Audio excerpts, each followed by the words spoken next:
Hi everyone. I know इस time पे तुम बहुत ही ज़्यादा लॉस्ट फील कर रहे होगे एंड तुम्हें बिल्कुल ना आगे कुछ दिख रहा होगा ना पीछे का कुछ समझ आ रहा होगा एंड एकदम डायरेक्शनलेस एंड बेबस फील हो रहा होगा कि अब एग्जैक्टली करना क्या है। But see, I would rather suggest कि तुम एक दिन बैठ जाओ और एकदम अपने दुख को ना फील कर लो। जितना भी उसको छुपाने की ज़रूरत नहीं है, बिल्कुल खुद को ये समझाने की ज़रूरत नहीं है कि नहीं नहीं तुम्हें बुरा नहीं लग रहा है, नहीं तुम सैड नहीं हो। Just sit in front of mirror और maybe one of your family member जो बिना तुम्हें जज किए हुए सुन सकता है and just cry it out like a baby, है ना। या फिर मतलब अगर तुम्हें लग रहा है कि मतलब ज़िद्दी फील हो रहा है या तुम्हें बुरा लग रहा है, तुम्हें जो भी फीलिंग आ रही है, तुम्हें गुस्सा आ रहा है, तुम्हें रिग्रेट हो रहा है या जो भी फील हो रहा है, just for once sit and realise and label your emotion कि तुम्हें एग्जैक्टली फील क्या हो रहा है। एंगर, रिग्रेट, पेन, है ना। जब तुम एक बार ये कर लोगे ना यार, तो फिर तुम्हें क्या करना है, अब इसको करने में चाहे तुम्हें 24 घंटे लग जाए, चाहे तुम्हें क्या नाम है 2 घंटे लग जाए, जब तक तुम्हारे आंसुओं की ये जो टंकी है ना ये सूख नहीं जाती है तब तक रो लो। एक काम करो, ठीक है। एंड चिंता मत करो, 24 घंटे से ज़्यादा तुम रो भी नहीं पाओगे, ठीक है। तो एक काम करो, रो लो, है ना। बट एक बार जब रो के ख़त्म करो तो इस चीज़ से बाहर निकलो एंड फिर खुद को समझाओ व्हाट नेक्स्ट। क्योंकि ऑब्वियसली तुम डेली रोगे, खुद की एनर्जी वेस्ट करते रहोगे, कुछ भी नहीं होने वाला है। मैं ये नहीं कह रही कि तुम फील मत करो, डेफिनेटली फील करो, बट फॉर अ डे। और okay, it's okay, take 2 days, 3 days और maybe take a week, ठीक है। बट इस बार जब तुम ये चीज़ कर लो, है ना, और एक बार जब तुमने खुद को समझा लिया कि अब तुम्हें जो है, तुमने जो फील करना था तुमने फील कर लिया है, तुम समझ गए हो तुम्हें एग्जैक्टली फील हो क्या रहा था। एंड जब ऐसा हो जाए तो तुम्हें क्या करना है, तुम्हें विजुअलाइज करना है कि क्यों हुआ ऐसा तुम्हारे साथ, ठीक है। आई नो तुम्हारे ऊपर ये जो भी नीट का पेपर हुआ उसमें तुम्हें ये लग रहा होगा कि पेपर जो है वो टफ़ आ गया। तो मैं एक बात तुमको बताऊँ, पेपर सबके लिए टफ़ आया है। ऐसा नहीं था कि किसी और कोई बच्चा जेई एडवांस की तैयारी कर रहा था और वो नीट दे के आया है, ठीक है। Paper is tough for everybody. Merit जो है वो नीचे आएगी, वो सबके लिए आएगी, कट ऑफ नीचे आएगी, वो सबके लिए आएगी। So it's not only you who is suffering, ठीक है। तो अब तुम रियलाइज़ करो कि अब जो तुम बाकियों से कैसे पीछे रह गए, क्योंकि पीछे तो सब हुए हैं, तुम इतने पीछे कैसे हो गए। अगर तुम लोकल कुछ भी ऐसा कर रहे थे, जैसे मेरी गलतियाँ थी कि मैं लोकल कोचिंग कर रही थी, मुझे सही गाइडेंस नहीं मिली थी, सही तरीके से तैयारी नहीं करी थी मैंने, है ना, ये सब हुआ था। तो तुम भी एनालाइज करो कि तुमने क्या गलती करी है।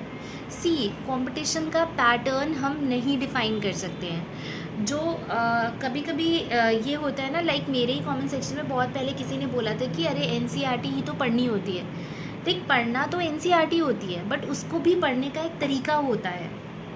अगर तुम खुद से वर्ड बाय वर्ड चीज़ें नहीं पढ़ सकते हो, चीज़ें नहीं समझ सकते हो, तो प्लीज़ इधर उधर मत भागो, ठीक है। फोकस्ड रहो। तुम्हें क्या लगता है, जो मैं एक बहुत ही कड़वी सच्चाई बताती हूँ तुम्हें, देखो, जो बच्चे अच्छी कोचिंग्स अफोर्ड कर सकते हैं वो अच्छी कोचिंग्स में चले जाते हैं। अब वो उन पे है कि वो वहाँ जाके पढ़ते हैं या टाइम वेस्ट करते हैं। जो बच्चे उतनी अच्छी लाइफस्टाइल या उतनी अच्छी कोचिंग अफोर्ड नहीं कर सकते या एक से ज़्यादा कोचिंग अफोर्ड नहीं कर सकते, वो एक ही कोचिंग लेते हैं, ऑनलाइन प्लेटफॉर्म लेते हैं, पर एक ही लेते हैं।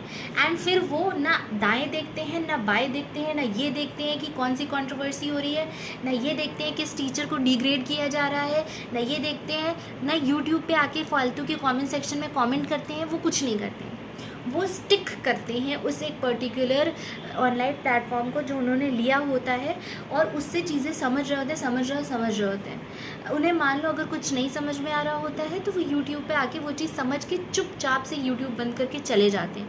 अननेसेसरी चीज़ों में इंगेज नहीं होते हैं। खुद से पूछो, क्या पूरे साल तुम किसी अननेसेसरी एक्टिविटी में इंगेज नहीं हुए? क्या तुमने कहीं जाके फालतू कमेंट्स नहीं करे? अगर नहीं करे हैं बहुत अच्छी बात है, और अगर करे हैं तो फिर क्यों करें, आगे नहीं करना है। क्योंकि अब जो हो चुका है उसे तो तुम नहीं चेंज कर सकते हो। All that you have and all that you can change is your future. इस बार कुछ गलती मत करो, ठीक है। सी फंसता कौन है? ये जो मिडिल क्लास के बच्चे होते हैं, मेरे जैसे बच्चे होते हैं, जिनके पास इतना पैसा भी नहीं होता है कि वो एक बड़ी कोचिंग ज्वाइन कर लें, और इतना कम भी नहीं होता है कि वो एक से ज़्यादा प्लेटफॉर्म नहीं ले सकते हैं, ठीक है। हालांकि मेरा ये है, और मतलब बच्चों डिस्ट्रैक्ट होना बहुत इजी होता है। लाइक मेरा ये हो गया था कि मुझे किसी पे कोई ट्रस्ट नहीं है, कोई ऑनलाइन प्लेटफॉर्म नहीं लेना, कोई कुछ नहीं करना, तो मेरे पास जो था यूट्यूब में उसी से पढ़ती थी, एंड मेरा हो गया। क्यों? क्योंकि मैंने जब दाएं बाएं नहीं किया, कौन सी टीचर की किससे, तब उस टाइम पे इतनी होती भी नहीं थी, इतना मतलब भी नहीं था लोगों को। क्योंकि तुम पता है, तुम अपना भला छोड़ के देश भर का भला करने निकल जाते हो। तुम्हें लगता है कि अगर तुम इस पर्टिकुलर XYZ इंसान को सपोर्ट नहीं करोगे तो पता नहीं उसका क्या लॉस हो जाएगा। नहीं भैया, जिसको जहाँ फ्लरिश करना है, जैसे फ्लरिश करना है, वो वहाँ फ्लरिश कर लेगा। इट्स यू जिसका लॉस है। तुम्हें अपना दिमाग खोलना होगा, तुम्हें समझना होगा कि क्या सही है और क्या दिखावा है। और जब तक तुम इस डिमार्केशन को पार नहीं कर पाओगे, अपना भला नहीं सोच पाओगे और जगत हित करने निकले रहोगे, तो तुम्हारा कुछ नहीं हो सकता। जो इंसान ऑलरेडी एक सेफ जगह पे है, उसको क्यों डिफेंड करने निकल जाते हो? भाई सबसे पहले अपना फ्यूचर सिक्योर करो, अपने माँ बाप की चीज़ें सिक्योर करो, फिर किसी और के बारे में सोचो। सबसे पहले थिंक अबाउट योर सेल्फ, ठीक है। अननेसेसरी एक्टिविटीज़ में एंगेज होने का क्या मतलब है? इवेंचुअली यही होता है कि एंड में रोता कौन है? तुम रोते हो। और पता है, तुम ये सच्चाई एक्सेप्ट नहीं करोगे कि तुम्हारी भी गलती थी चीज़ों में, क्योंकि पेपर सबके लिए टफ हो रहा है बच्चों, पर फिर भी कुछ बच्चों का सिलेक्शन होगा। आई नो, कुछ मुझे नहीं पता इस बार कितना फ्रॉड हो या क्या हो, बट वो प्रोपोर्शन बहुत कम होता है। अपनी मेहनत से भी बच्चों के सिलेक्शन होते हैं। ऐसा नहीं है कि कुछ नहीं होता है, ऐसा नहीं है कि मेहनत करने वालों को कुछ नहीं मिलता है। जिन लोगों ने जेन्युइनली करी होती है, फालतू टाइम पास नहीं किया होता है, अननेसेसरी एक्टिविटीज़ में एंगेज नहीं होते हैं, और सिर्फ फोकस्ड होकर ऐसे ना दाएं ना बाएं कुछ नहीं, ऐसे चलते हैं ना, एकदम नैरो विजन की बस उस एंड पे नीट है, बस उन्हीं का होता है। क्योंकि ऑब्वियसली देखो, तुम सिलेक्शन रेशियो देखो, लाइक 17 lakhs 18 lakhs, पता नहीं कितने लैक्स बच्चे इस कंपटीशन को देते हैं, and selection ratio by God 1% भी नहीं है। तो तुम समझो कि कितना फोकस्ड एंड कितनी मेहनत की ज़रूरत है, और कितनी सही डायरेक्शन में मेहनत की ज़रूरत है। तुम्हें क्या लगता है कि तुम, क्या नाम है, जैसे मेरा भाई, एक दिन मेरे भाई से बात हो रही थी, एंड ही इज़ प्रिपेयरिंग, तो मेरा भाई जो है वो कर रहा था, वन शॉट देख रहा था। मेरा सुनते ही दिमाग ख़राब हो गया। मैंने कहा पहली बात तो ये वन शॉट वो देखते हैं ना जो साल भर पढ़ाई नहीं करते हैं। अब इस चीज़ को तुम ऐसे जस्टिफाई करोगे कि वन शॉट में बहुत अच्छे क्वेश्चंस कराते हैं, तो तुमने वो अच्छे क्वेश्चन साल भर क्यों नहीं करे? पहले ये बताओ मुझे, क्यों नहीं पढ़ा तुमने साल भर? क्यों नहीं सॉल्व किए तुमने साल भर वो अच्छे क्वेश्चंस? क्यों ज़रूरत पड़ रही है तुम्हें एंड मोमेंट में, जब तुम्हें नॉर्मली अपने दिमाग को काम रखना चाहिए और शांत मन से सिर्फ रिवीजन हल्का हल्का सुपरफिशियली करना चाहिए, तो तुम 24-24 घंटे के वन शॉट्स देख रहे हो। तुम लोग, पता है, you guys are not even using 1% of your brain to analyze what is happening to you, ठीक है। तुम खुद सोचो, कोई बच्चा किसी कंपटीशन की तैयारी 2 साल से कर रहा है या 1 साल से कर रहा है, वो अच्छे क्वेश्चंस क्यों नहीं लगा पाएगा? वो लगा लेगा, उसे वन शॉट की ज़रूरत है ही नहीं। वन शॉट की ज़रूरत उसे पड़ती है जो पढ़ा नहीं होता पूरे साल, वरना एग्ज़ाम के 1-2 दिन पहले तुम बैठ के एक सब्जेक्ट का वन शॉट कभी देखने में टाइम वेस्ट नहीं करोगे। इट्स नॉट ईजी भाई, मेहनत करनी पड़ती है। सिर्फ मोटिवेशन की बातों से कुछ नहीं होता। और ज़रा सा कोई तुम्हें रियलिटी चेक दे तो उसके कमेंट को नेगेटिविटी से भर दोगे। तुम्हें क्या लग रहा है उस इंसान का कोई लॉस हो रहा है? कोई लॉस नहीं हो रहा उस इंसान का जिसका कमेंट तुम नेगेटिविटी से भर रहे हो। तुम्हारा लॉस हो रहा है, क्योंकि एक तो वो तुम्हें सच्चाई बता रहा है, वो तुमसे डाइजेस्ट नहीं हो रही है, ठीक है। तुम्हें वो कह रहा है कि इस जगह उस जगह टाइम वेस्ट मत करो, फोकस्ड होकर पढ़ाई करो। जब तक खुद से नहीं पढ़ोगे नहीं होगा सिलेक्शन, जब तक खुद से क्वेश्चन सॉल्व नहीं करोगे नहीं होगा सिलेक्शन। क्या हुआ एंड में? यही हुआ ना कि फालतू हो गया। अब चीज़ें निकल गई हाथ से, अब क्या बचता है हाथ में? Regret. And the pain is so damn big, so damn unbearable. मेरा भी लोगों ने टाइम वेस्ट किया है भाई, इसलिए मुझे पता है कहाँ। तब मुझे भी नहीं पता था कि लोग ऐसे टाइम वेस्ट करते, तब मुझे भी लगता था ओहो ये बहुत अच्छा पढ़ा रहे हैं, बहुत अच्छा पढ़ा रहे हैं। तो जब मुझे बाद में रियलाइज़ हुआ कि लोग मेरा टाइम वेस्ट करते हैं, that's why I did not trust any buddy later on in my life for the next drop year. यही बात मैं तुम लोगों को समझा रही थी शुरू से कि अननेसेसरी चीज़ों के पीछे मत भागो। होने को एक सही जगह से भी हो जाता है और नहीं होना होता है 10 जगह भी मुंह मारोगे तब भी नहीं होगा। और जब तक खुद मेहनत नहीं करोगे, जब तक खुद ट्राई नहीं करोगे, तब तक नहीं होगा। और अगर तुम्हें लगता है कि तुम फिर से 365 डेज सेम स्टोरी रिपीट करोगे और क्या नाम है सेम जो है वो वन शॉट्स देखोगे एग्ज़ाम के एक दिन पहले और तुम्हारा सिलेक्शन हो जाएगा, तो बेटा तुम बहुत बड़ी गलतफहमी में हो। कि ऐसे नहीं हुआ है, ना किसी का हुआ है ना किसी का होगा, ट्रस्ट मी।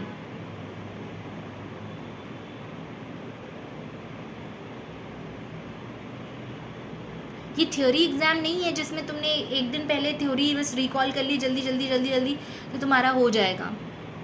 वो प्रेशर जो होता है ना, उसको तुम एक साल पूरी प्रॉपर प्रिपरेशन करते हो उन 3 घंटे 20 मिनट का प्रेशर झेलने की, तब जाके चीज़ें मिलती हैं। And I always say this, if there are 10 seats for an exam and 11 people are preparing for that, तो भले ही 11 पीपल में सबको लग रहा हो सब बहुत मेहनत कर रहे हैं, पर जो 10 बच्चे सबसे ज़्यादा मेहनत कर रहे होंगे ना, उन 10 बच्चों को वो 10 सीटें मिल जाएंगी। Same goes for any exam on earth, ठीक है, नो मैटर वॉट। और जो लोग ये खुद की गलतियाँ नहीं मानते हैं ना कि हाँ उनकी भी गलती होती है, वो कभी कुछ नहीं कर सकते हैं। जैसे मैंने भी जब अपनी गलती रियलाइज़ करी है, अपनी गलती एनालाइज़ करी है, मुझे क्या क्या चीज़ें सुधारनी थी वो करा है, तब जाके चीज़ें मेरी लाइफ में सही हुई हैं। और मैंने जब अपनी फर्स्ट वीडियो बनाई थी तो भी मैंने यही बोला था कि right your own problems and right your own solution, क्योंकि तुम्हें तुमसे ज़्यादा बेहतर कोई नहीं जानता है। अभी भी तुम्हारे पास मौका है भाई, take out the diary, write the things that you did wrong, that you thought you are doing right but eventually they were wrong. Write all of them. देखो तुम कहाँ गलत हो गए, एक्सेप्ट करो कि तुम गलत हो गए। ब्लेम करने से कुछ नहीं होगा। अगर तुम्हें ये लग रहा है कि पेपर टफ आया था, तो भैया वो पेपर 17 लाख या जितने भी बच्चे इस साल अपीयर हो रहे थे, हर एक बच्चे के लिए टफ आया था। फिर भी तो कुछ प्रोपोर्शन ऑफ बच्चों का सिलेक्शन होगा ना। तो don't blame it on NTA, don't blame it on paper. Fluctuation ऐसी ही होती है, और जब फ्लक्चुएशन होती है तो सबके लिए होती है। ऐसा नहीं कि किसी को पता होता है कि हाँ पेपर इस साल बहुत टफ आएगा तो वो अलग लेवल की तैयारी कर रहा होता है।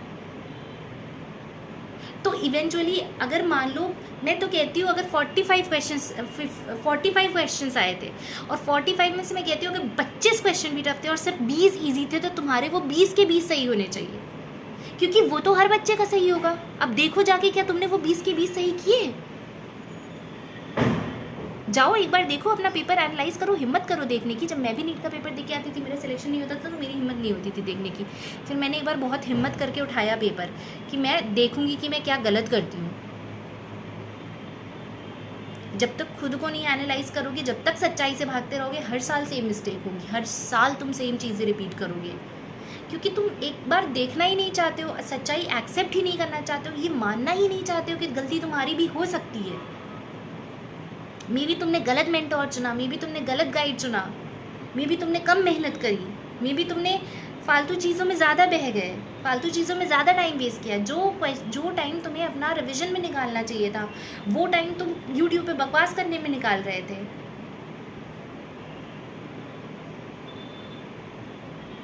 सिर्फ कंप्लेन करने से और चीज़ों पे ब्लेम करने से कुछ नहीं होगा, क्योंकि इस पेपर में भी बच्चों का सिलेक्शन होगा। ऐसा नहीं है कि अगर पेपर टफ आया तो किसी का सिलेक्शन नहीं होने वाला। सीट्स तो उतनी ही है, हर साल जितने बच्चों का सिलेक्शन होता है उतने ही बच्चों का सिलेक्शन होगा। पेपर टफ आया है तो अब पेपर टफ आया है तो अब समझ जाओ कैसे सिलेक्शन होगा।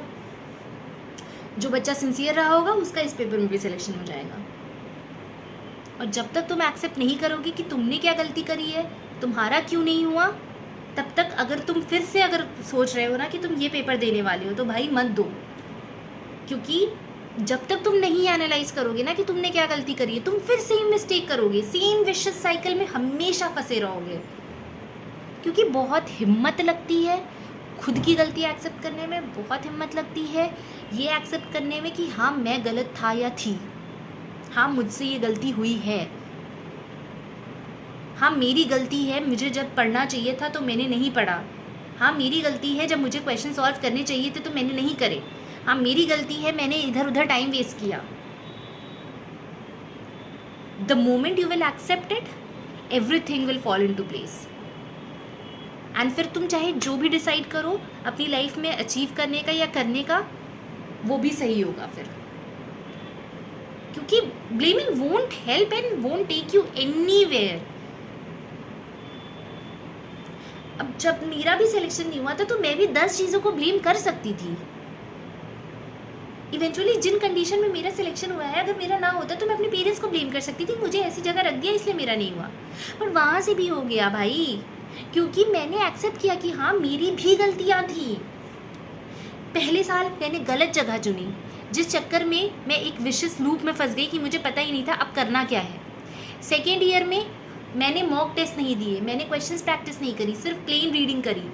जब इन 2 चीज़ों को मैंने एक्सेप्ट किया और थर्ड ड्रॉप ईयर में मैंने किसी का बात नहीं सुनी, सिर्फ अपनी प्रॉब्लम्स लिखी, अपने सॉल्यूशन लिखे, चीज़ों को पढ़ा, क्वेश्चंस लगाए, रिविजन किया प्रॉपर, हो गया सिलेक्शन।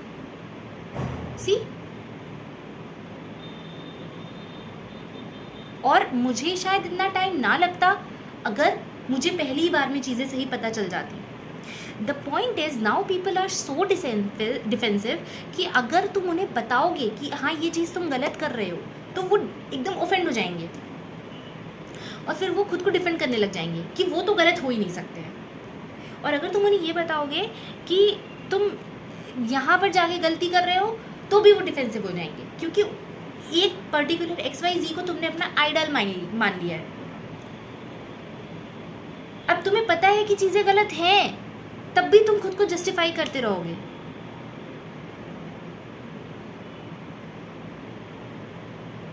इट्स हाई टाइम कि अपनी गलती एक्सेप्ट करो। इट्स हाई टाइम कि देखो तुमने क्या गलत किया है, अपनी पूरी जर्नी में तुम कहाँ गलत हो गए, और एक दिन रो लो, प्रॉपर रो लो, जितना रोना पिटना करना है ना, मैं तो कहूँगी हाथ पटक पटक के रो लो ज़मीन पे, ऐसे रो लो। मैं भी रोई थी, मेरी तो मेरा पेपर छूने की हिम्मत नहीं हो रही थी। फिर एक दिन खूब रोने के बाद, एक दिन क्या, मुझे तो 15 दिन लग गए थे खूब रोने के लिए। 15 दिन रोई हूँ मैं प्रॉपर। फिर उसके बाद पेपर उठाया है मैंने, फिर देखा है कि क्या गलती हुई, कैसे हुई। तुम भी जब तक ये नहीं करोगे नहीं सही होगी चीज़ें। और प्लीज़ इधर उधर टाइम मत वेस्ट करो। ये जो 100 तरीके के प्लेटफॉर्म है, 100 तरीके के प्लेटफॉर्म पर जाकर टाइम वेस्ट करने से कुछ नहीं होगा। Choose one, stick to one and choose the right one. That's it. देखो, तुम मानो या ना मानो, हर इंसान यहाँ सिर्फ धंधा बनाने बैठा है, हर इंसान सिर्फ अपने बारे में सोचने बैठा है। मैं भी कह सकती हूँ कि ये वीडियो मैं तुम्हारे लिए बना रही हूँ, बट मैं क्या नाम है, एक तो अपनी उसको सेटिस्फाई करने के लिए बना रही हूँ क्योंकि मेरे साथ भी ये चीज़ें हुई हैं, और दूसरी मुझे बोलना बहुत अच्छा लगता है। सो अभी मैं एक और कंपटीशन के लिए प्रिपेयर कर रही हूँ, तो मेरी बचपन से ऐसी आदत है कि जो भी बातें मुझे खुद से बोलनी होती हैं, जब भी मुझे स्ट्रेस हो रहा होता है, तो मुझे I do quite a lot of self talks. तो मैं वो मिरर के सामने करती हूँ, या मैं अपनी दीदी से करती थी, या मैं अपने भाई से करती हूँ, जो चीज़ें मुझे खुद समझानी होती है खुद को। अब वही काम बस मैं फ़ोन के सामने कर रही हूँ। एंड मेरे कोई इतने व्यूअर्स नहीं है, ना ही इतनी मेरे वीडियोस पे व्यूज़ आते हैं कि मुझे बहुत पैसे मिल जाए और मैं बहुत अमीर हो जाऊँ। सो अभी मेरा कोई ऐसा पैसे वाला रीज़न नहीं है। अभी मुझे सिंस एक और एग्ज़ाम की तैयारी करनी है, मुझे उसके लिए खुद को भी मोटिवेशन चाहिए, क्योंकि मैं स्टिल इसमें गलतियाँ कर रही हूँ और मैं डेली उन गलतियों से कुछ ना कुछ सीख रही हूँ। कि अब जो नेक्स्ट मेरी लाइफ में मोमेंट हो उसमें कुछ गलती ना होने पाए। तुम्हारे पास भी दो ऑप्शन है यार, जहाँ पर तुम खड़े हो ना वहाँ से दो ऑप्शन है तुम्हारे पास। या तो तुम सब अपनी लाइफ में तबाह कर सकते हो फिर से सेम चीज़ें करके और खुद को एनालाइज रियलाइज ना करके, या तो तुम अपनी लाइफ में सब सही कर सकते हो, बस एक बार तुम्हें बैठने की ज़रूरत है, समझने की ज़रूरत है और सही डिसीजन लेने की ज़रूरत है, बस। एंड ट्रस्ट मी, ज़रूरी नहीं है तुम्हारा सही डिसीजन नीट ही हो। बहुत XYZ चीज़ें हैं लाइफ में, and there are many examples जिन्होंने XYZ चीज़ें करके अपनी लाइफ सही कर ली है। समझ आया? कुछ भी घुसा दिमाग में, पेपर पेन उठाओ, लिखो चीज़ों को, करो चीज़ों को, समझो तुमसे क्या गड़बड़ हो गई, क्यों गड़बड़ हो गई।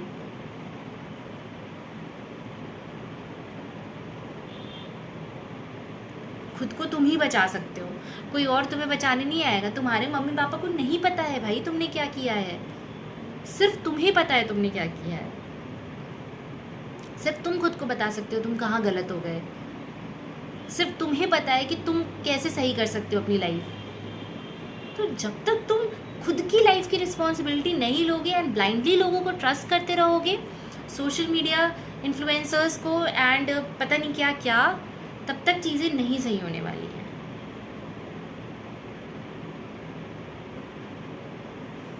एंड ट्रस्ट मी, एक बात मैं तुम्हें बताऊं, लोग भले तुमसे ये कहें कि कोई तुम्हारा दुख समझ सकता है, कोई नहीं समझ सकता है। मैं खुद भी, अब मैं तुम्हारे दुख से सिर्फ मेरे अंदर तुम्हारे लिए सिंपैथी आ सकती है। क्यों? क्योंकि मैं भी उस फेज से जा चुकी हूँ। अगर मैं इस फेज से नहीं गई होती ना, तो अगर तुम मेरे सामने रो रहे होते ना, तो भी मैं तुम्हारा दुख समझ नहीं सकती थी। पर मैं सिंस ऑलरेडी इस फेज से गुजर चुकी हूँ, मुझे पता है कितना दर्द होता है, कितनी तकलीफ होती है, और मैं सिर्फ इसलिए रिलेट कर पाऊँगी क्योंकि मेरी लाइफ में वो चीज़ हो चुकी है। बट करेंटली जितना तुम्हें दुख हो रहा है ना, उसका 0.01% भी मुझे नहीं होगा। मैं सिर्फ समझ सकती हूँ कि तुम्हें कितना हो रहा है। एंड यही रियलिटी है, यही रियलिटी है। मैं इमोशनल पफी फेस बनाकर आ सकती हूँ, कह सकती हूँ मैं रिलेट कर पा रही हूँ, मुझे पता है ये है वो है, nothing. Everybody is very happy in their life, it's you who is sad. समझ में आया? एंड इट्स यू जो अपनी लाइफ को सैडनेस से निकाल के हैप्पीनेस की तरफ ले जा सकता है। बट वही बात है, तुम्हें खुद ट्राई करना पड़ेगा। जब तक खुद ट्राई नहीं करोगे, जब तक अपनी लाइफ की रिस्पॉन्सिबिलिटी, अपनी लाइफ की डोर खुद के हाथ में नहीं लोगे, कुछ सही नहीं होने वाला है। सेम साइकिल रिपीट होगी, हर साल का रोना बन जाएगा। एक बार कोशिश करो खुद की लाइफ सही करने का, जेन्युइनली, बिना इधर उधर डिस्ट्रैक्ट हुए, एंड देखो लाइफ कैसे चेंज होती है। एक बार ट्राई करो, एक बार।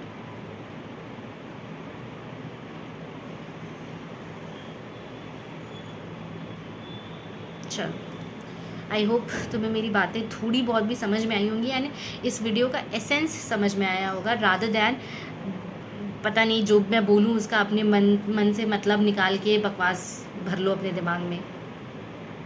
प्लीज़ रियल क्रक्स समझना इस वीडियो का, कि मतलब क्या था मेरा पूरा इस वीडियो को बनाने का। All the very best, bye.